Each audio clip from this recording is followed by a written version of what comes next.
Mr. Mehan, how are you? Thanks for coming on the show. Thank you, Terry. Nice sign. Yeah, I know it's egregious, but my wife likes it, so we're good with it.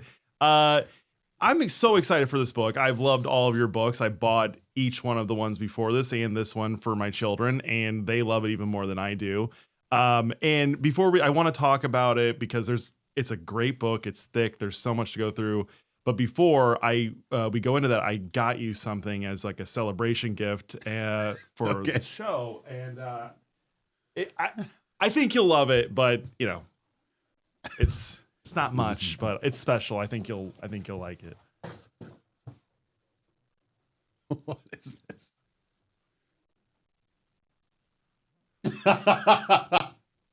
This is a pretty cool shirt. I mean, that's like one of the coolest shirts I've ever seen. Why didn't you give it to me beforehand? I would have just worn it on stage or on the show. I should have, but I figured that was the least I could do to show gratitude for this.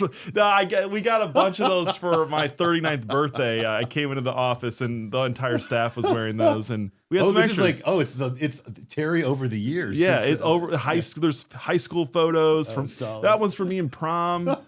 There's me from my dad's campaign. It's great. That's awesome. So I figure I'm touched. I'm deeply touched. Now I'm gonna wear your merch. But speaking of priceless art, let's talk about your book, because I do really believe that it is priceless. It is timeless. It's beautiful. I want to start by saying why fables, why the Americanization of these fables.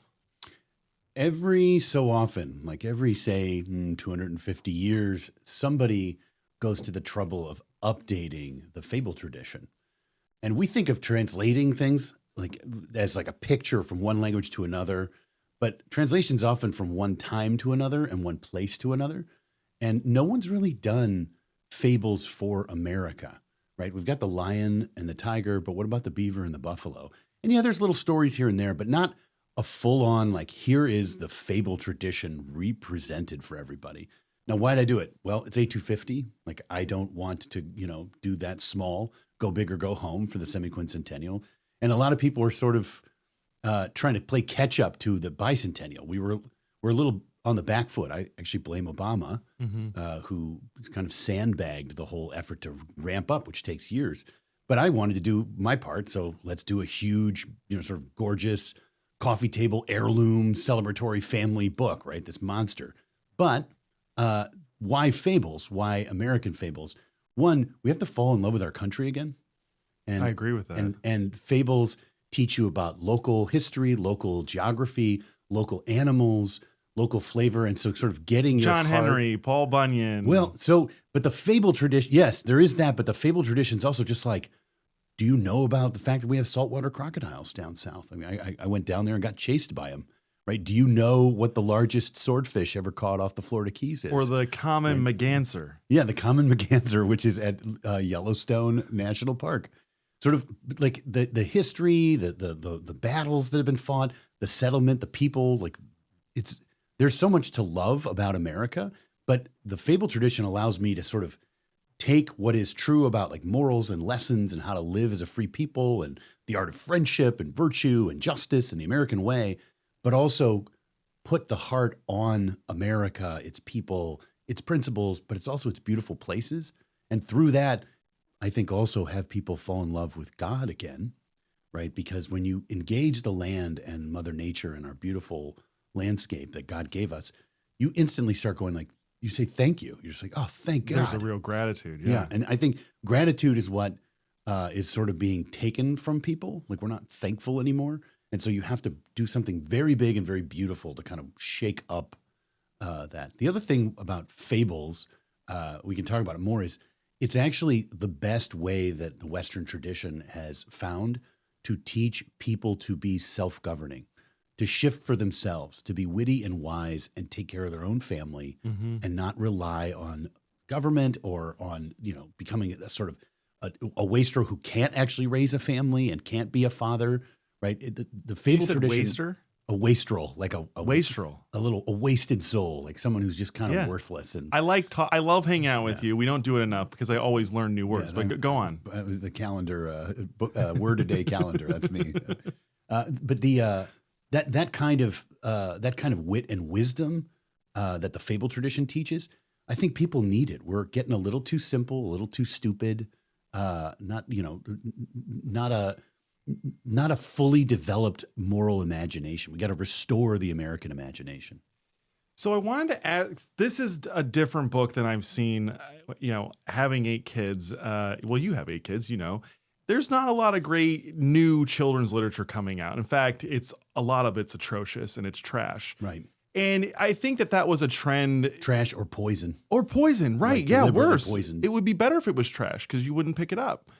But there was this trend, I don't know when it exactly started, but you can point to Dr. Seuss, you can point to Shel Silverstein, but there were these coming of age modernists who started to introduce these new themes. And you look back at a lot of the Shel Silverstein poems and there's these subversive messages underlying them. And I wonder if the children's literature from those previous eras is partly why we're in the position we are in now, where this generation seems entitled. There's a lack of gratitude for what everyone else did. Things are kind of weird sexually with children apparently now. Is that why? Am I reading too much into this? Is that why are you trying to fix something? Always. I'm at heart, I am sort of the old school teacher, right? I'm sort of correcting these old books in some ways. Now, I learned a ton from Shel Silverstein, and there's homages in here to Shel Silverstein. Why? Because he was super witty. He's very funny. He's clever, very funny, but it's wit completely just off the chain. It's not wedded to goodness. And that's actually the first thing in the introduction is, hey, I invite you to read this book, says the introduction, because you need to marry. This is a phrase from Shakespeare that Ben Franklin takes up in Poor Richard's Almanac all the time. You need to marry wit and wisdom.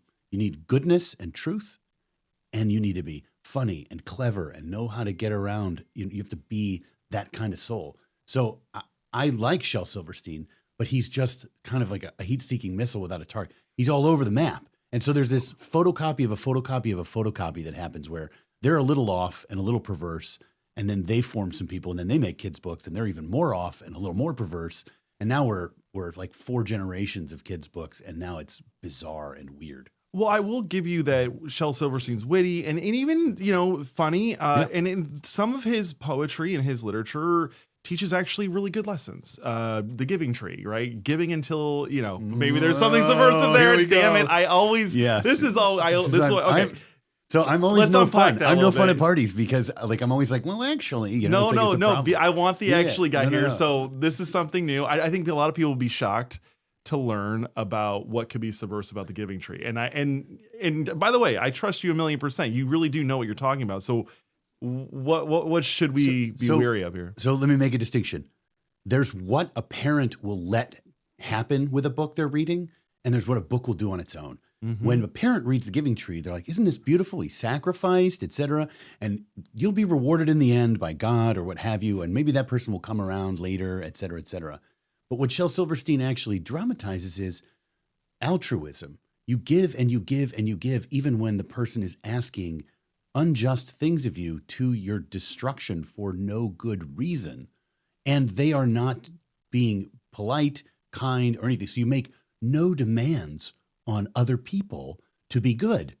That's actually not what charity is. That's not friendship. That's altruism, where you just give and give and give, but you're usually stealing somebody else's money, like Sam Altman, right? What's the guy? I forget his name. Sam Bankman-Fried. Sam Bankman-Fried. Excuse me. Forgive me, Sam Altman, but I mean, we'll see. Yeah. But like that kind of altruism is actually a certain kind of like facsimile of charity, right? Where you just give and give and give and give unto death, but you don't actually make any demands of others. Christ died for sins, right? Like you should sacrifice for your family, for your friends, but you also have to ask them to be good too. Yeah. And it's actually a fake version of part of the responsibility is on us. Yeah. Right? There's some duty to us in order to accept that crucifixion. And it's basically a kind of like, what's real charity? It's letting a bratty child do whatever it wants. Okay. And eventually it'll work out. This is why I love talking to you, because a lot of people don't think that way. They don't get that deep in the story. And so I appreciate that. But I think on an even like more basic level, the illustrations in Shel Silverstein's books are not beautiful. No, they're deliberately ugly. This book is beautiful. The artwork in it is amazing. It is jaw-dropping. You pick it up. One, if you're watching, this book is heavy. It's probably 10 pounds. It's something you want to put in your living room on the coffee table for everyone to walk in and see and browse. That's how proud you are of it. But your books are beautiful. The art, the language, the writings, the prose. There's original stuff in here. Tell me about John Foley, because I think you've used John Foley.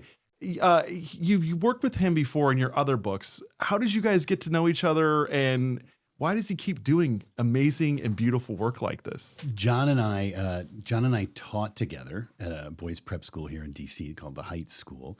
And in the lunchroom, we would just talk about how we hated kids' books today and what was being done, and how there was this weird thing that conservatives were running around trying to find good kids' books at used bookstores. I'm like, I feel like I'm on the road with, in some post-nuclear apocalypse, eating chitinous bodies of crickets in the back of a Kmart to survive.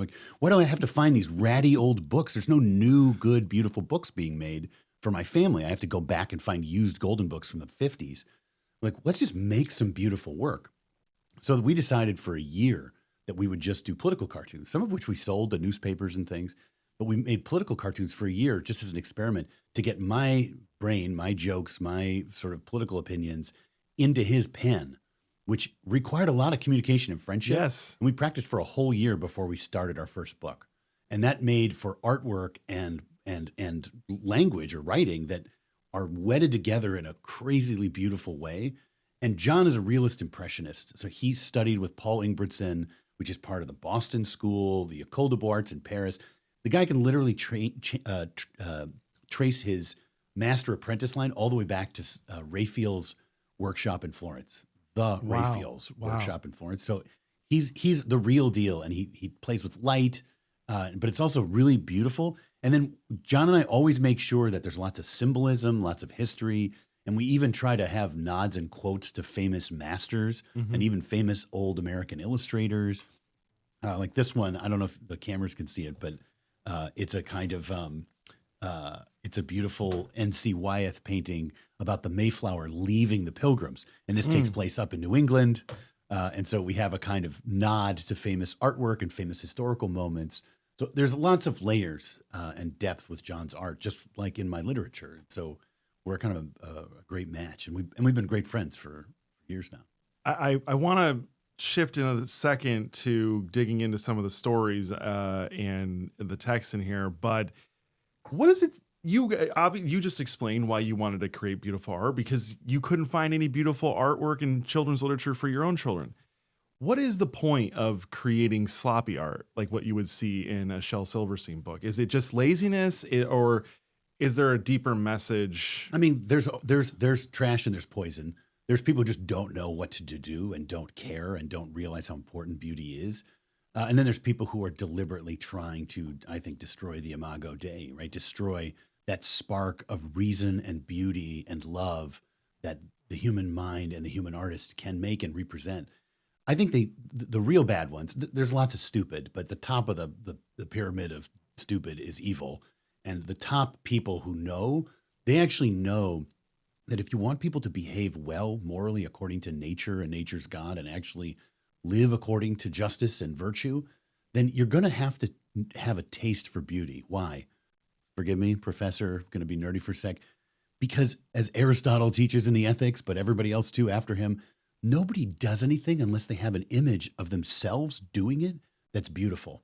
Meaning it would be beautiful to propose on this anniversary or this special day at this place. And then you're like, yes, I'm going to propose to her on this day, right? You see a beautiful act and then you go and do the beautiful act. If you're not trained in beauty and all you have is ugliness in your imagination, what are you going to do? Mm-hmm. You're going to do trash. You're going to show up in a hoodie at a pizza parlor and pull it out of a linty pocket and go I guess we should get married. Right? You're going to be a bad man. You're going to be a lousy person. You won't be as prudent. You won't be as just. You won't be as kind. You won't be as humane. And beauty is not morality, but it's like a preparation for morality, which is why doing an American Book of Fables that would be ugly. And by the way, The 20th century has so many ugly American Book of Fables Yes. or Book of Fables collections that are garbage and just retreads of the old collections. It's actually working at cross purposes, because if you want people to become good, you need to teach them how to see, appreciate, and be beautiful. So one of the things I loved is some of the names of the animals I thought you were literally making up. You know, and it's primarily because I bought Mr. Mehan's Mythical Mammals, right? Right. So I want to kind of start asking you about them and why you chose those animals and what's behind these stories. Okay, so one of the fables is the cutthroat trout and the common merganser. What I had to look this up before the show, but explain what a merganser is. So a merganser, there's hooded mergansers and common mergansers, but a merganser is basically a kind of duck that is native to the United States of America. And they have a huge family, by the way, which is, we should appreciate. We're sort of in the merganser class. They have like broods of 24 and 25. And then sadly, That's how many kids they have. Yeah, they're chicks. And then, but they really only raise probably about 5 or 4, because sort of safety in numbers, sort of, right? And the cutthroat trout, the Yellowstone cutthroat trout, it's the only fish in Lake Yellowstone. It's just the cutthroat trout. That's it. It's like a monoculture. And as a result, it's actually pure. It's never been contaminated. Right. And instead of the babies living in the shallows, the babies actually live in the deep because it's safe for them. Mm-hmm. So it's a totally different kind of ecology. But the cutthroat trout is a special breed of trout that only is in those rivers that are around the Yellowstone watershed. And every place I try to do that, and that fable actually takes place at the famous fishing bridge, which if you've ever been to Yellowstone, it's this beautiful bridge where the Lake Yellowstone, where the river flows out of Lake Yellowstone. And it's this place where it used to be just packed with fishermen, although now you're not allowed to fish there. They fish most of it out. Well, tell me about this story. What how does it go, and what are you trying to impress upon? Basically, they're sort of, why are you leaping? The duck says, why are you leaping out of the water into the air? You're a fish. You belong in the water. Stop leaping. And, trout, when they go upstream to breathe, they have to keep leaping up. And the trout's like, well, first of all, you're a duck, so you should not be talking about water versus air, because you do both all the time. You're a mess. But second of all, the only way to make any progress as a trout is that you have to raise yourself up. You have to leap up to the heavens in order to make any progress in the water, that's a kind of metaphor for our lives. That if we're only worried about business and getting ahead and this world, et cetera, and you never look up to God, to virtue, right? If you don't think high thoughts, you can't actually make any progress, right? To be a great-souled person, to be a successful and happy soul, you have to turn your head not just here or at the horizon, but even up to the heavens now and again, and periodically. Sort of, you dive up or you leap up, and then you dive back down and get busy. Leap up. Yeah, it's like why we have church on Sunday, right? It's sort of like this habit, right? And it's a great little metaphor for how to be a happy and healthy and holy human being. The other one I wanted to ask you about, there's symbolism, and sometimes it's more obvious than others, but there's another story, Hugh Manatee and the Elephant Seal Bull.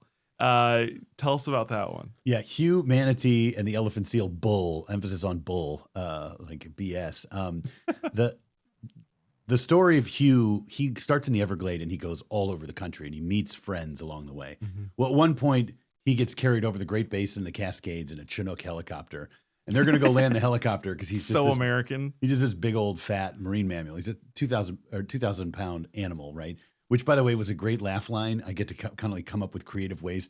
How do you move this big fat Hugh Manatee?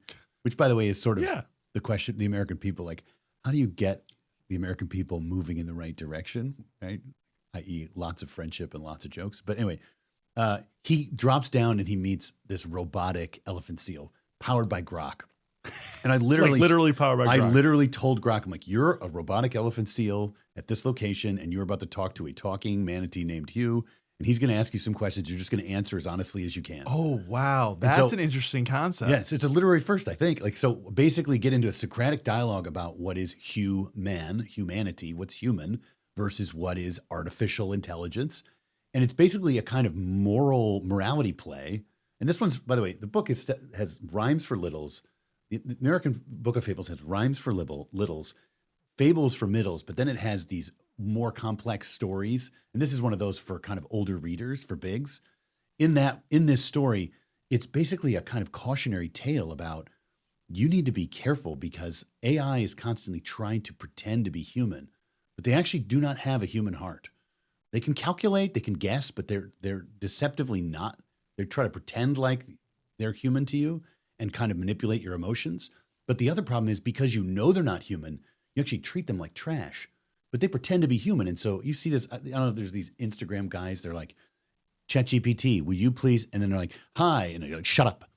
Well, so like, imagine you do that as a child. You've got AI companion and you're just like, shut up all the time, right? That's creating a bad person. Yeah, you're going to become a little treat tyrant. more human beings like Precisely, right? So it's like this morality play that's sort of warning you about the dangers of AI, not just because they're sort of deceptive and fake humans, but also because they're that way and you know they're fake, you'll actually learn to treat people that way. Mm-hmm. And it's something we got to grapple with. So I have like advanced morals, there's sort of fun moral arguments that you can sort of more puzzles for people.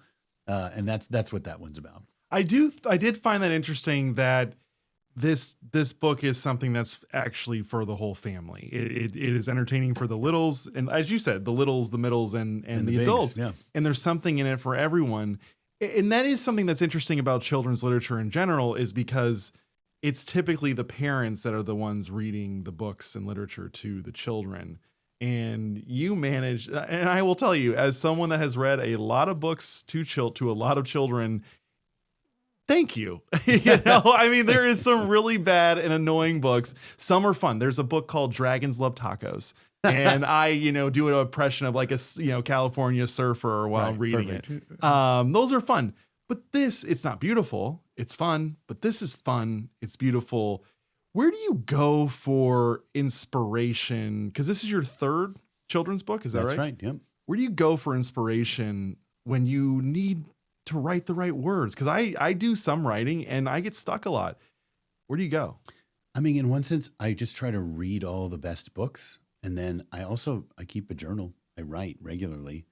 I just, take notes, practice, etc. I think that's a good habit to become a great writer, is reps. Like, you just got to get in the gym, right? Don't skip leg day kind of thing. But where I go for, like, it depends on what voice I want. Like, sometimes I want to get sort of gentle and soft and very sort of thoughtful and almost maternal, right? Because I'm a big hard charging guy, professor of government. Like, I also want to write gentle things too, but I want to write tough things.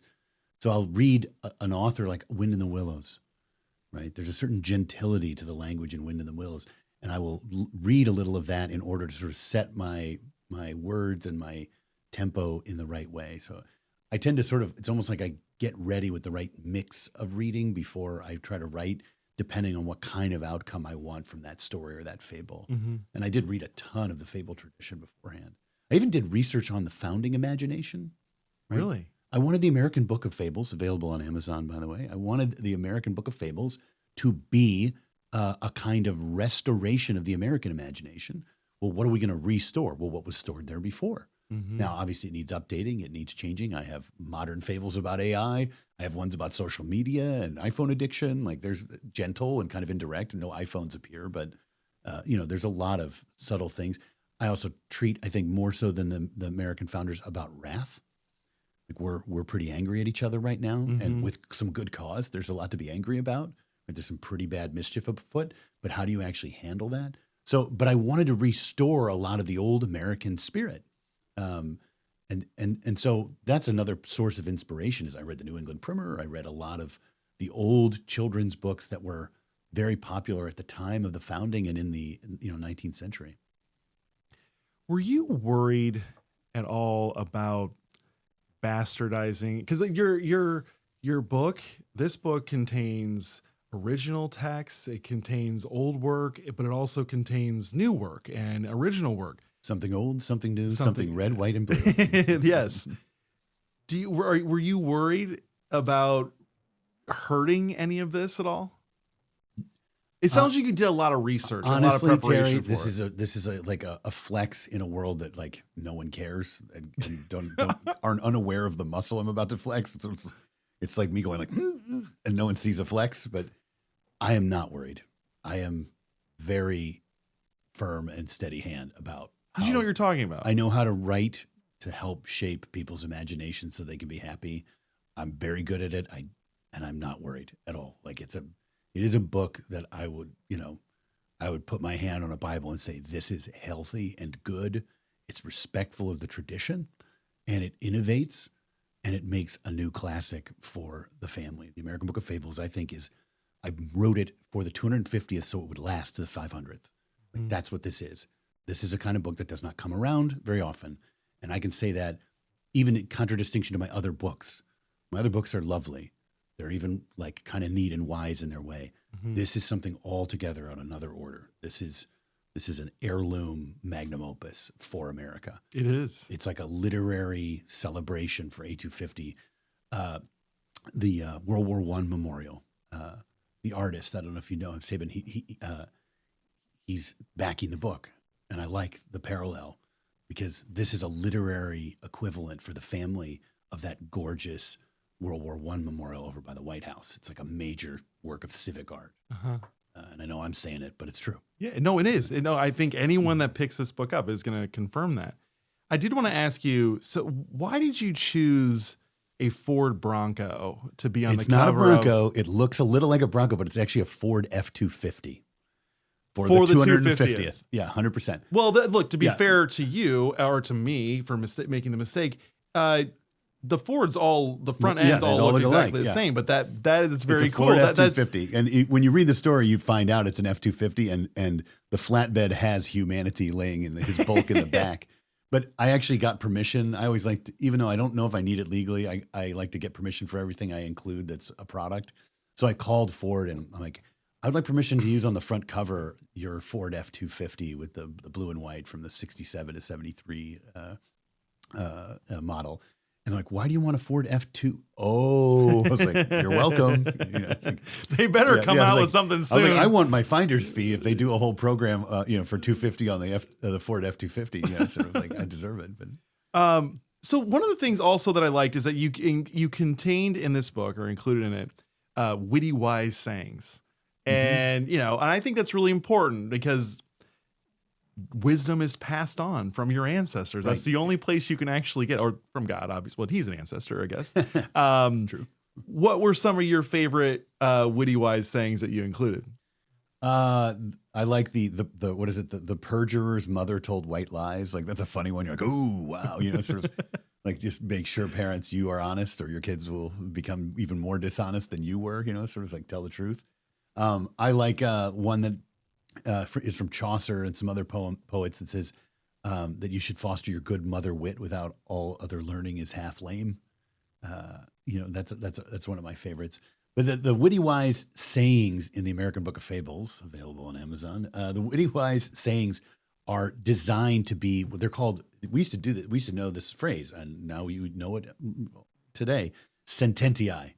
They were sentences, but they were like it doesn't mean like a sentence like subject predicate. It just means your thoughts, and they were quick burst thoughts, little proverbs, and that was a very much a normal part of education was that you would do your reading for the day, but part of your reading for the day in your reader would be little brilliant sayings from the tradition.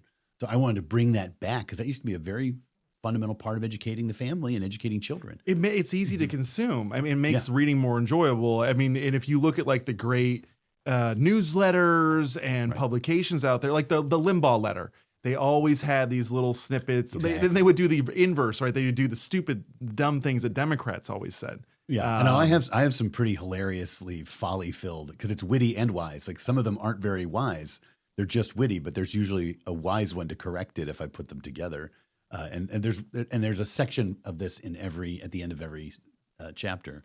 But I also think it's part of we talk about everyone's attention deficit disorder. The phones are killing us, and they are. It's terrible. And so, how do you have a book that's 395 pages? Well, one, you can flip to any page and read one page and get something out of it because here's just a fable. Yes. Right. Or here's just a nursery rhyme, or here's a story, or here's a witty wise saying.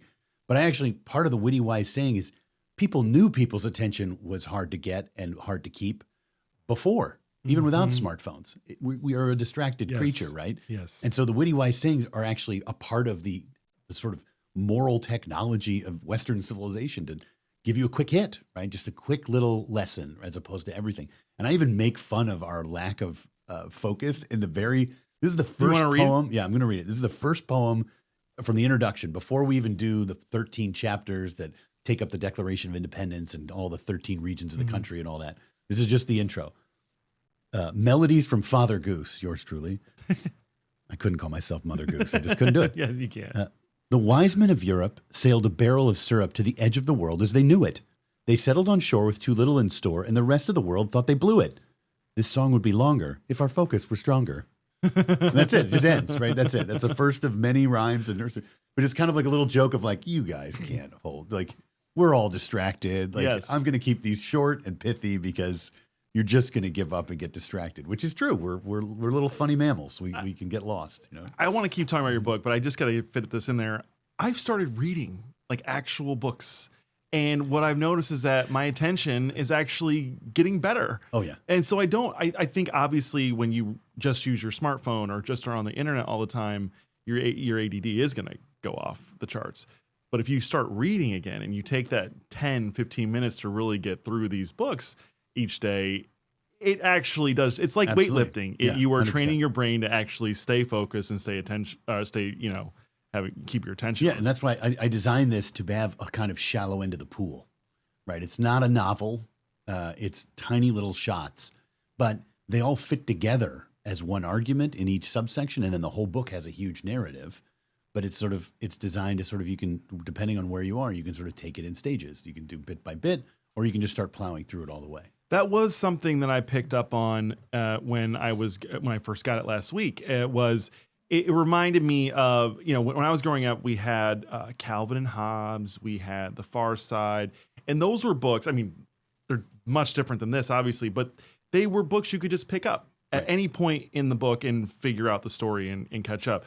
And I really did appreciate that because everyone is busy, especially if you have 8 kids. Right. And even those kids and those 8 kids in that family, they're all busy with their own routines. Well, and the book, this book is designed to be a gift, like first and foremost, a gift to give to families, to grandchildren, to children, to grandparents so they can read with their grandkids. It's designed for the semi-quincentennial, for our 250th birthday, this July 4th. And it literally does. If you're interested in understanding some part of the Declaration of Independence, the nursery rhymes for littles, the fables for middles, and the stories, primary sources, poems, and extracts and witty wise sayings for that section are keyed. Like, for instance, part 5 is just literally the word liberty, from life, liberty, and the pursuit of happiness, right? So chapter 5, all the rhymes are about liberty, right? The nursery rhymes are about liberty. Mm-hmm. All the morals, all the fables are about liberty and slavery and, sort of making the right choice and being free, both politically, you're not in chains, right? You're not enslaved, you're not tyrannized, but also free morally. And then the stories and primary sources in the big section are about Bleeding Kansas. It's a speech by Frederick Douglass about, everyone has the natural right to their liberty, but also a story and a giant fable with Paul the buffalo during a prairie fire, who's talking to humanity, who's on a prairie schooner, a covered wagon. It's a long story. It gets ridiculous. But about, like, don't give in to vice, because vice is called a vice because it restricts your liberty. You can't make good choices anymore. So if you want to learn about what liberty is for A250, you can go just to that chapter and just read that section. Or if you want to learn about what the pursuit of happiness is really about, you can go to that chapter. Or if you want to learn about the abuses of King George and why the Americans were so ticked off during the Revolutionary War, you can read the section about the abuses. The regions for all the abuses of King George in the Parliament, that's when they go to deserts, high desert, Great Basin, salt flats, and the Badlands. It's all the sort of rough country that's harder to navigate, right? And if you go to, like, chapter 4 is just on life. Yes. And I have a whole section on life, the right to life. And we need lessons and fables around the right to life. Yeah. There's actually really beautiful, there's pro-life items in here. There's right to self-defense. There's about sort of being pro-peace, right? That you don't just leap off into dangerous behavior because you actually have a duty to preserve your life and the lives of others, to protect them. There's lots to be said about these things. And so you don't have to read the thing all the way through. You can just learn something about the country by picking up any one of the chapters.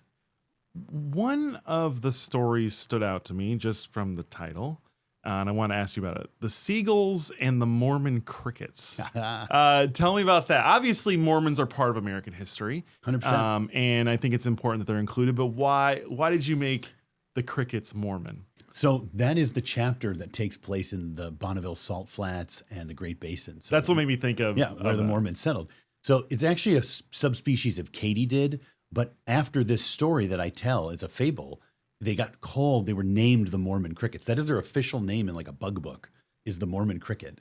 And it's because, and people don't know this, the seagull is the state flag of Utah, or state animal of Utah. And it's on the flag, I think. That's fascinating. Why? The California seagull. Why a California seagull in Utah? Well, it's because of that story. It actually happened, right? And the Mormon faith takes it as a great miracle that they were protected, right? I kind of just tell the story, and I sort of leave it with a moral that the Lord helps those who help themselves. In this way, the story is that they had just planted their first crop. They were about to starve to death if they couldn't survive and bring this crop to term and harvest it. And these Mormon crickets or katydids or whatever come out in like a locust swarm to eat it all. And there's millions of them. Oh, wait, so they really are called Mormon crickets? No, that is their name. That is their like real you name. didn't invent that name. No. That's the name of the bug. It's to honor the Mormon story, this story, right? And so every region of the country I take up, like, what's the local lore? Well, if you're in Utah, you got to take up Mormonism. You have to. The Mormons have a story. And I try to emphasize, like, I know there's differences, like people disagree with the Mormon faith versus Christian sects, and there's all these different, disagreements, but I try to emphasize all the cool, positive things that everybody did. And this is a beautiful story of, one family mocks the other family for trying to stop the crickets. It's like, if you kill thousands, millions will still eat your food, but it's them fighting catches the attention of the gulls on the Salt Lake. And so they come and eat it. And this really happened. The seagulls ate and glutted and threw up like in a Roman vomitorium. And then they ate and glutted again. And they wound up basically stopping this locust horde from destroying the one crop that they would have all starved to death without. So that's incredible. This is a fun kind of historical story. And no one knows about that. Yeah, there are other stories that you're including here. Every one of the fables is tied into actual things that took place in our history. Like I have Seaman, the famous Newfoundland, this huge dog. What? I'm kidding. Yeah, right. the famous Newfoundland that was on the Lewis and Clark expedition. I actually tell a fable about a grizzly bear that walks into camp.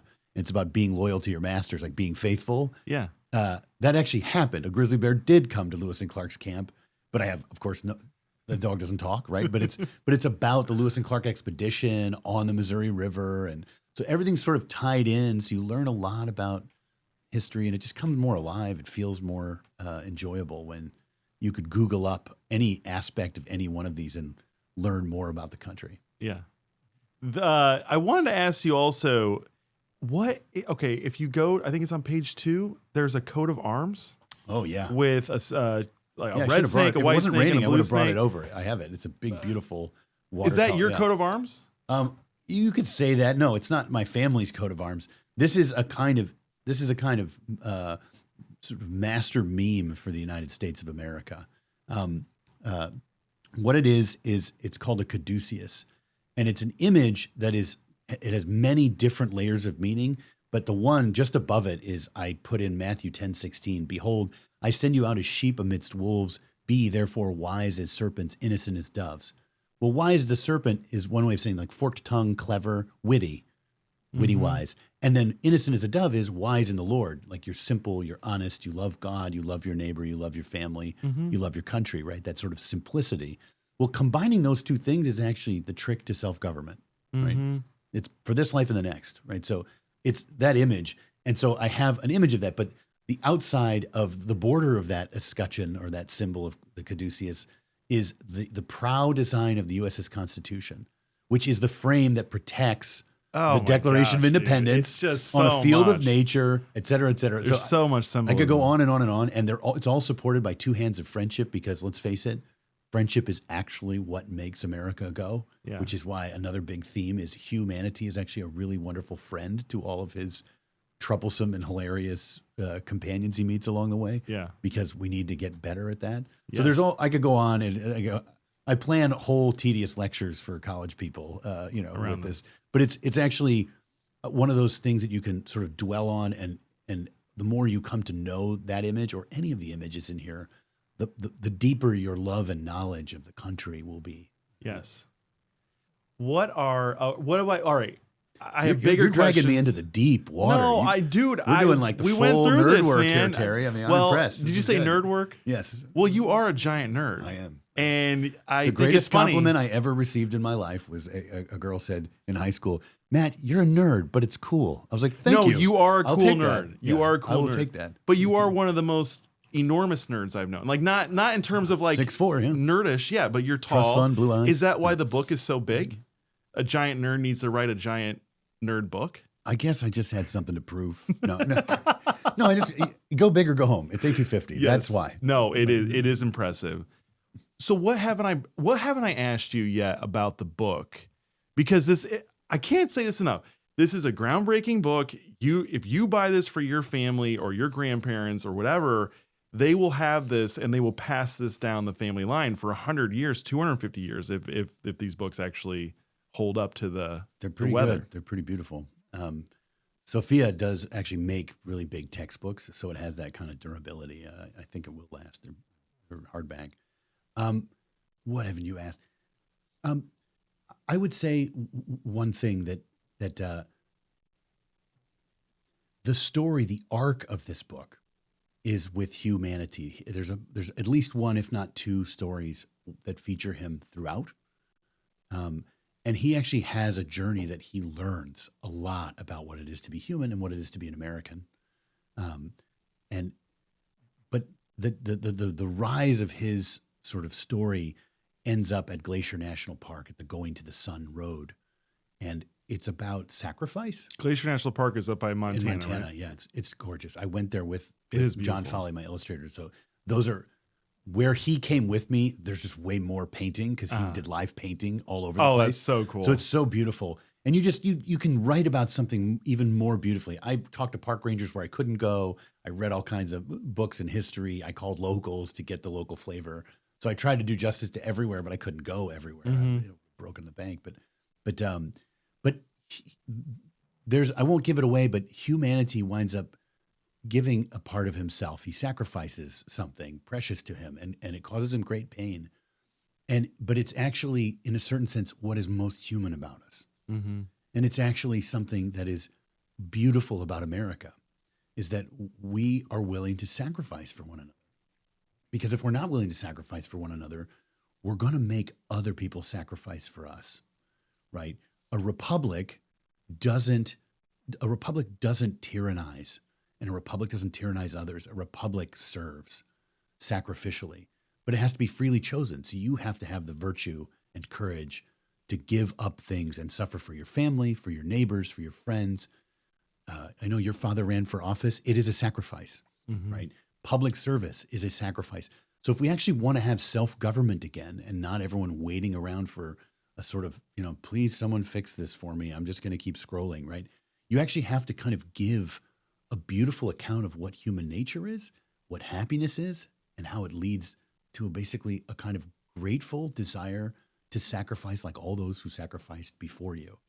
And that's a lesson that's sort of guided throughout the book. And if you read the whole thing, I think you'll come away changed. You just said something. I don't even know if you realize what you said, but you said that I have no idea. It's just an earpiece. if we don't start getting back to sacrificing for others, that will eventually force others to sacrifice for ourselves. Tyranny or justice. That's interesting. Sacrifice can either be tyrannical or it can be charitable and love-based. And in fact, love cannot exist without suffering and sacrifice. And it's really about the person's intents in a lot of ways, right? if I can get even deeper into what C.S. Lewis Let's called do the it. deeper magic, one of the things this book does is try to re-give the ordered cosmos, action and contemplation, body and soul, life and death, justice and injustice, tyranny and charity, right? Man and woman, nature and nature's God, nature and unnatured or evil and good. Mm-hmm. These are categories that the children's literature today, hero and villain, right? Mother and father. Mm-hmm. These are categories that most children's literature today are scrambling.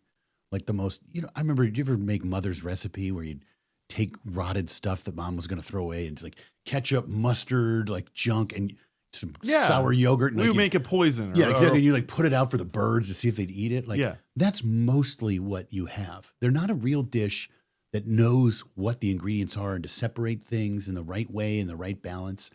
No one does that properly, or they do it purposely to just mash it all up. Why? Because they don't want people to be happy and just and free. They actually want them to do what they think they should do, i.e. they want to be able to call the shots. So if you don't know the categories and you don't feel them in your bones, and the only way you can feel categories like that in your bones is you have the right kinds of beautiful images that help shape you, right? And so that's a job that the poet is supposed to do, and very few people take it up anymore. And that's why I felt actually very responsible to put this forward for America so we can have another 250 years. One other question that I had, you rely on a wide array of Roman influence here. Very much. Poets, and what's Rome got to do with America? What's Rome got to do? No, I think that is the missing link in a lot of even the conservative great books education is they have no idea how the Americans thought so well of and so deeply about and loved so much the Roman Republic. People named their kids after Cicero, Tully. Those poor kids. Right? They named their kids after Roman generals. Henry Knox named 2 children Camillus after a very beautifully just general. Remember the Federalist Papers, Publius? Mm-hmm. Who's Publius? Does anyone know anything about that guy? You know what he did? The Romans were like, you built this really big mansion, and you're telling me that you want to rule us, but you built this really fancy pants mansion and lording it all over us. He's like, I don't want to do anything but serve, and so I will demolish the mansion if that makes you not trust me. And they were so moved by that sacrifice of his riches. He spent this thing, he demolished it overnight. The next morning, everyone's like, this guy is totally in it to win it for us. Mm-hmm. And then when everyone's like, we don't know who to trust, he went and swore a public oath before all the gods of Rome. Not ideal, pagans, but we get the analog, right? Trust, fidelity, humility, right? And service. Like they cared about these people like a lot, and they were their heroes because they were pagan models that could be then baptized into a Christian American setting. And rule of law, republicanism, so much of what they thought about, all the ethics, the 4 cardinal virtues, right? The idea of liberty, conscience, those are Roman concepts, right? You can say, well, but there was a democracy in Athens. Like, but liberty is something special and different. That's Roman. Or conscience. Like, well, everybody knew right and wrong, right? It's like, conscience is special. And if we don't have a conscience, you can't have a democratic republic where you trust the people. Yeah. Because if there's not some sort of little Jiminy Cricket, even when you're being bad, where you can be like, secret ballot, I'm actually going to vote for the good guy. Right? Like, like you wouldn't trust the people to vote. You wouldn't let them pick their leaders if there wasn't conscience. So I wanted to bring back the Roman philosophical tradition because it's actually leading a lot of even very good people to make very bad choices about how to maintain free society because they don't know the great teachers of Republican free society. I've been having the sense that I thought that it was important to have the focus on Rome in there because you were kind of hitting on this earlier. America's starting to become the anti-Rome, where Rome was a pagan nation that ended up converting Christianity and leading to massive human flourishing and expansion of freedom in ways that we're still realizing. Now America's kind of heading back to paganism in a lot of ways, especially if we don't stop the enemy. And I think a lot of that has to do with this fear, this irrational fear of suffering that Americans have. The Christians in Rome in the early days, they were getting brutally murdered, literally fed to lions in the Colosseum. And that just actually helped strengthen Christianity. And that is actually what led to the true flourishing. But today, Americans won't even risk losing their jobs, right? And I think that's an interesting contrast where those people were willing to get eaten by lions in front of tens of thousands of people. But American Christians today are so weakened and in fear that they're unwilling even to like try and find another job. Yeah. Am I unfair on that? Maybe. I mean, maybe as a American Christians writ large, I think there's less of the kind of sacrifice that we've come to see, but it's still there. But it's a question of sort of, you have to magnify it so that more people imitate it, right? And this is actually one of the things I try to do is the way the left teaches American history, right? And frankly, Christianity and the history of all Western civilization is they try to find all the bad actors and all the sad stories and all the worst aspects. And they say, that's truth. Well, then Team Good Guy goes along and says, actually, we're just going to teach good and bad together. It's like, because that's true. Well, that's historically true or historically accurate, but is that actually wise? Is that witty wise? Is that how you want to give children history? You give your family? Or should you emphasize the good first?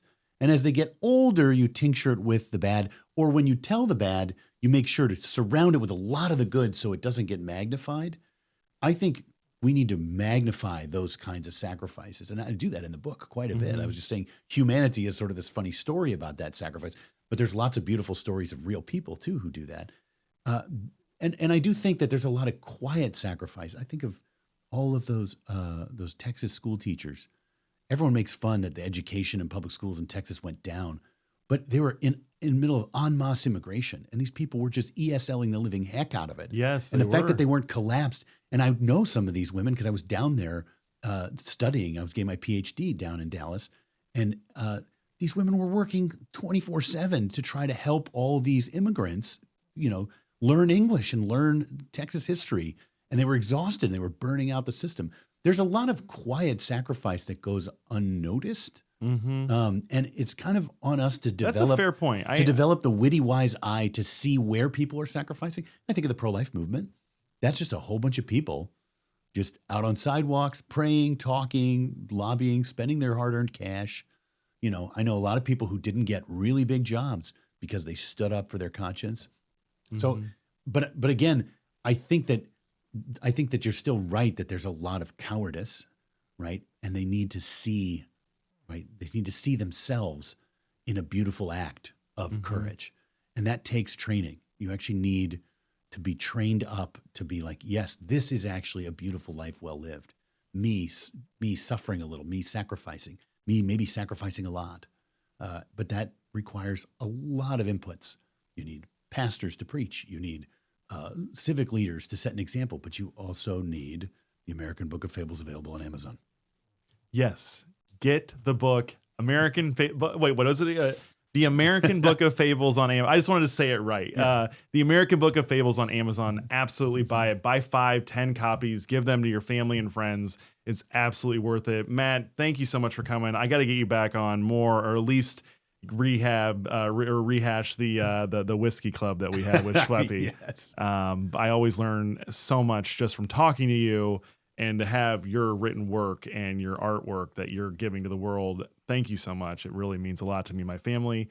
Where can people find you? And again, where can people buy this book?